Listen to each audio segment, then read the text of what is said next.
မင်္ဂလာမဆောင်ခင်မှာကိုမေးတဲ့နဲ့မေးခွန်း၃ခုလူတော်တော်များများဟာမင်္ဂလာပွဲတစ်ပွဲကိုအားကြပါလိမ့်မယ်မင်္ဂလာဆောင်ရတဲ့စိတ်ကူးရင်တစ်ခုကိုကျွန်တော်တို့စိတ်ကူးကြည့်ရအောင်မြက်ခင်းမြေပေါ်မှာခုံလေးတွေအစီအီနဲ့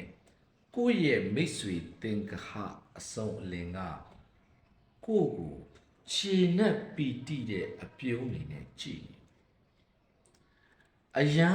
လှပတဲ့သရိုးသမီးတယောက်အယံကိုရင်သက်ရှုမောပွေတည်ငြိမ်ရင့်ကျက်တဲ့သရိုးသားတယောက်သူတို့နှစ်ယောက်ရဲ့ချစ်ကြည်မှုတွေကမင်္ဂလာပွဲတစ်ခုလုံးမှာအပျော်တွေကူးစက်နေစေမယ်ပင်လေကမ်းခြေမှာလည်းဖြစ်မယ်ဥယျာဉ်တစ်ခုရဲ့မြက်ခင်းစိမ်းမှာလည်းဖြစ်မယ်ဖျားเจ้าတစ်ခုမှာလည်းဖြစ်မယ်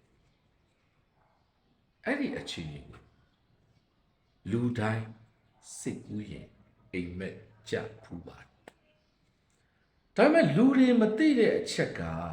အဲ့ဒီမင်္ဂလာပွဲကိုအားကြတဲ့အခါမှာအဲ့ဒီမင်္ဂလာဆောင်တဲ့ပုံရိပ်လေးတစ်ခုကိုပဲမြင်ပြီးတော့အဲ့ဒီမင်္ဂလာဆောင်ပြီးသွားရင်နောင်အနှစ်40 50မှာဘာတွေကြုံရမလဲဘယ်လိုတွေဖြတ်တန်းရမလဲဆိုတာကိုမတွေးမိကြတာအိမ်တော်ပြုတ်တယ်ဆိုတာပန်းခင်းတဲ့လမ်းတစ်ခုမဟုတ်တယ်လို့ကိုကပြင်းလို့တိဆောက်ရမယ်ပြင်းလို့ရှောက်ပတ်ကြည့်တဲ့လမ်းကြောင်းတစ်ခုလည်းမဟုတ်ဘူးဆိုတော့ဒီနေ့ဗီဒီယိုလေးကအိမ်တော်မပြုတ်ခင်မင်္ဂလာမဆောင်ခင်မှာတင့်ကိုတင်လေးနက်မေးရမယ်မေးခွန်း၃ခုကို reasoning လုပ်ပြီးတော့ဖြစ်ပါတယ်နံပါတ်1ကိုမေးရမယ်မေးခွန်းကငါဟာအိမ်တော်ပြုတ်ဖို့မင်္ဂလာဆောင်ဖို့အဆင်သင့်ဖြစ်ပြီလားငါရဲ့ emotional maturity စိတ်ပိုင်းဆိုင်ရာရင့်ကျက်မှု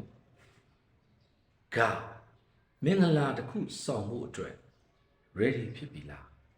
ဆိုရယ်မိကုံပါဘာကြောင့်ဒီမိကုံကိုကိုမေးတင်တာလဲဆိုတော့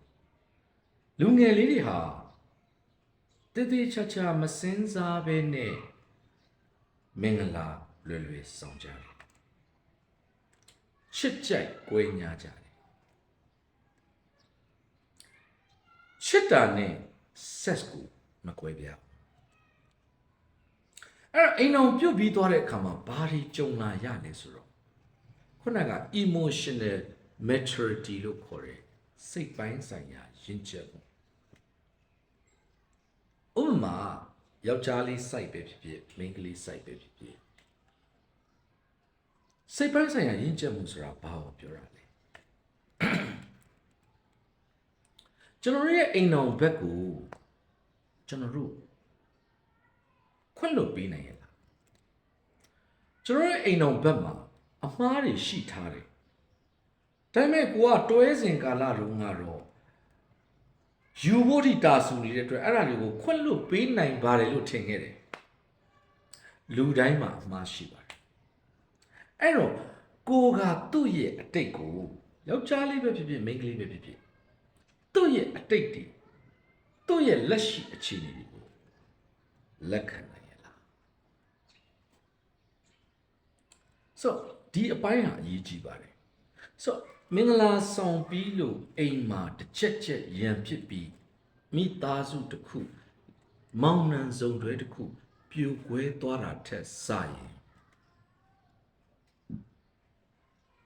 မင်္ဂလာမဆောင်ရင်ပါဒီမေးခွန်းကို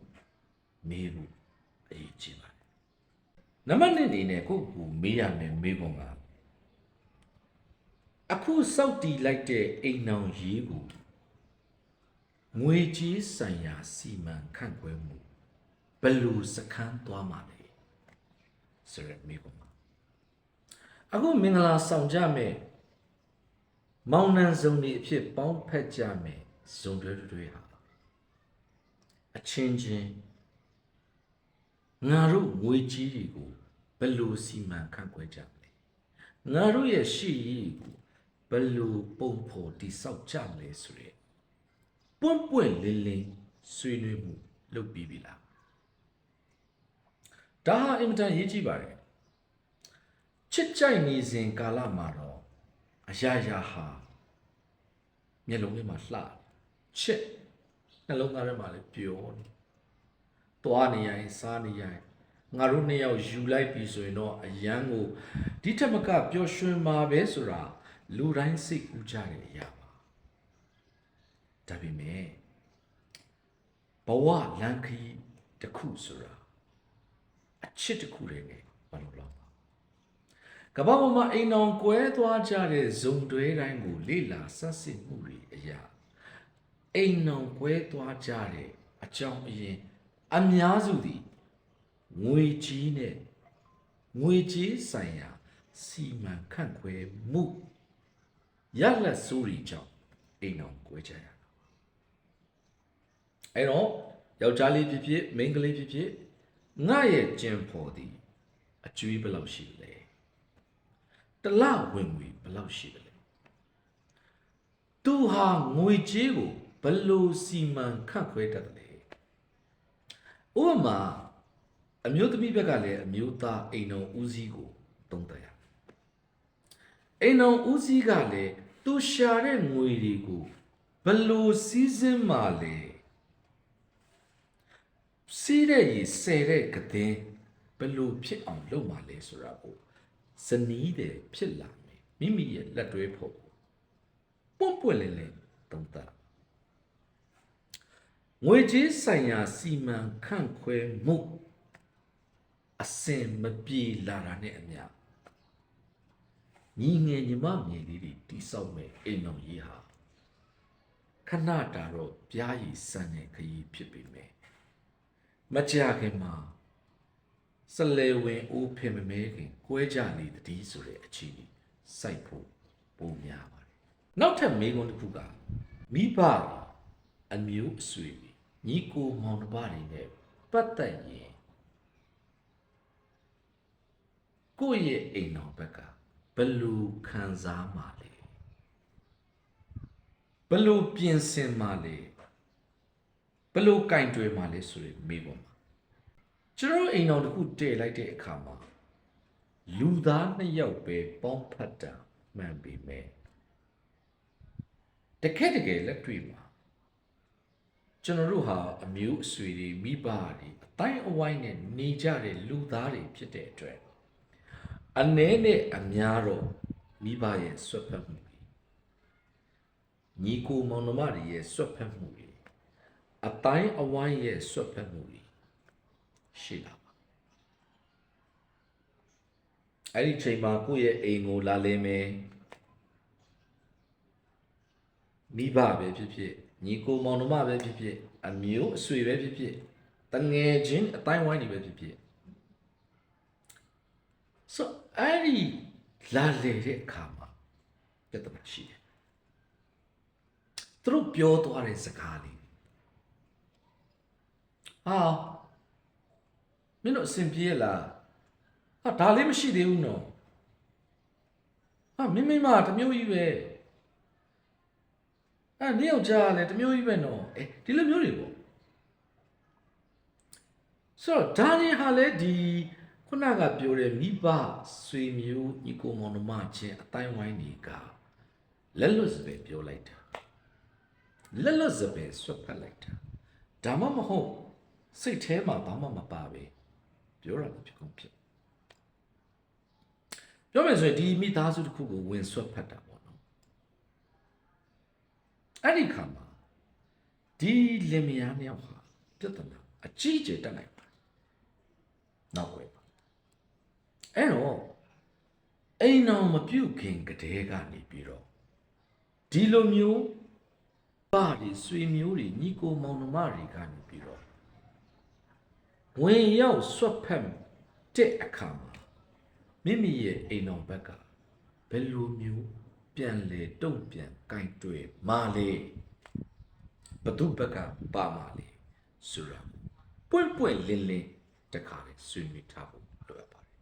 ။ဒါကြောင့်မိတ်ဆွေတို့သိကြတဲ့အတိုင်းအိမ်အောင်ရေးဆိုတာကခရီးလမ်းတစ်ခုရဲ့အဆုံးမဟုတ်ပါဘူး။ဘဝခရီးကိုအတူတူပေါင်းဖက်ပြီးဒူးဒူပေါင်ဘက်လှုပ်ရှားကြမယ်ဘဝခရီးတစ်ခုအစအဲ့ဒီအခါမှာကျွန်တော်တို့ဟာဒီမေးခွန်းတွေကိုတေးသေးချာချာတိုင်ပင်ပြီးပွန့်ပွန့်လင်းလင်းဆွေးနွေးထားဖို့အရေးကြီးပါတယ်။ဒါကြောင့်ဒီကုန်းချုပ်အနေနဲ့ပြောချင်တာကအိမ်တော်ပြုဖို့အတွက်အလင်းမလိုပါနဲ့ကိုရောတစ်ဖက်လူကိုရောတေချာနားလေထားပြီးတော့ဘယ်လိုပင်ခက်ခဲပါစေလက်တွဲမဖြုတ်ဘူးဆိုတဲ့ယုံကြည်ချက်တွေနဲ့ကြည့်ဖို့စပါတည်ငြိမ်တဲ့အိမ်တော်ကြီးတစ်ခုဟာလောကရဲ့အကြီးမားဆုံးအကောင်းကြီးတစ်ခုပါ။အဲကြောင့်ဒီနေ့ကိုဆိုင်ရဲ့ knowledge sharing ကနေပြီးတော့ guidance for young ones အစီအစဉ်လေးကနေပြီးတော့